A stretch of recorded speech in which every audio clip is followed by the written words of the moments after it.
Today, a quick tutorial on how to come up with a clear and compelling campaign message that helps you win an election. I'll start by telling you what a campaign message is and why it's essential to your success. Your message is what voters get by putting you in office. If you don't tell them, they'll never know. Nobody buys anything without knowing what they're going to get for their money. Voters need to know what's in it for them if you want to get their vote. Therefore, you must tell voters what you are going to do that will improve their quality of life. An injustice you're going to correct. A wrong you are going to right. Policy initiatives that you plan to advance that will fix a problem or ease the pain of those in your jurisdiction. In a race for mayor or city council, it could be as simple as creating or improving a park, fixing a troubled school, building more sidewalks, repaving streets, and picking up garbage more often. In a race for Congress, it could be increasing access to health care, improving the safety net for people who've lost their jobs, improving the environment, overcoming the COVID-19 pandemic, or healing our racial divisions. I'm not here to tell you what your perfect message is. It's not something I can know absent more information about you and your jurisdiction. What I can and will do is explain how you come up with exciting, original, creative ideas.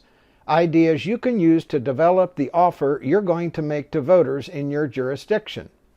There are 5, and all are rich sources of information and ideas. Number 1 is sit down by yourself with a pad and pencil and write down what you would do if you could wave a magic wand and make some good things happen in your community, city, state, or country. What are you passionate about doing? What motivates you to run? What problems do you want to fix? What causes are important to you? Is there a threat you want to eradicate? An evil you want to vanquish? A villain that you want to conquer? What are your ideas on how to improve the quality of life for people in your jurisdiction? Your list can be as long as you want it to be. Better that you have 50 ideas than 2. Number 2 is set aside some time each and every day to scan national newspapers and local publications in your community. Newspapers cover pain, publish stories about suffering, wrongdoing, injustice, and problems that defy solution, problems that affect the lives of everyday people and their quality of life. Jot down those that interest you and star those that you believe might be a widespread concern of people in your jurisdiction. Number 3 is get in your car and drive around. Note what you see. Traffic bottlenecks, dangerous intersections, or larger problems like a troubled neighborhood, gang activity, school facilities in disrepair, empty storefronts, signs of decay, pockets of poverty, roads or bridges that need to be fixed. A few years ago, I was in a car with a candidate for Congress, and as we waited at a railroad crossing for a train to pass, she noticed that the train was pulling more than 80 black tanker cars. Out loud, she said, "I've never seen this before on this railroad. What do you suppose is in those tanker cars?" It took several phone calls to learn the cars were filled with highly volatile Bakken crude oil that was prone to explode in a derailment and create a cloud of lethal gas that would instantly kill anyone who inhaled it.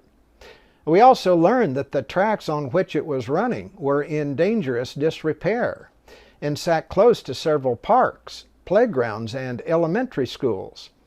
It became a cause in her campaign to force the railroad to upgrade the tracks, fix dangerous railroad bridges, to pay the cost of training first responders who might have to evacuate neighborhoods and schools, and require that the railroad pay for their equipment.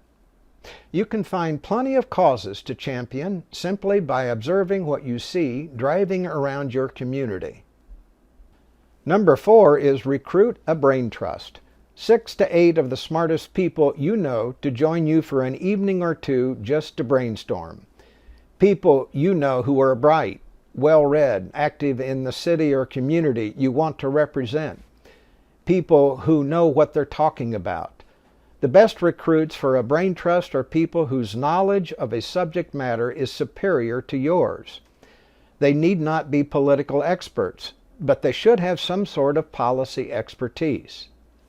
Number 5 is visit with opinion leaders, influencers, and movers and shakers in your city or community.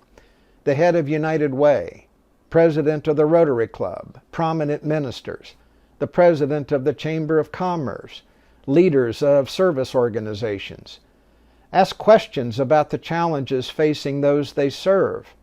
These kinds of people are on the front lines, the first to hear about problems affecting your community, and often they have ideas on how to fix them. When you have done these things, you'll have a long list of ideas. Divide them into 3 categories. Ones which are important to you, ones that you think are concerns widely shared by people in your district, ones you can actually do something about.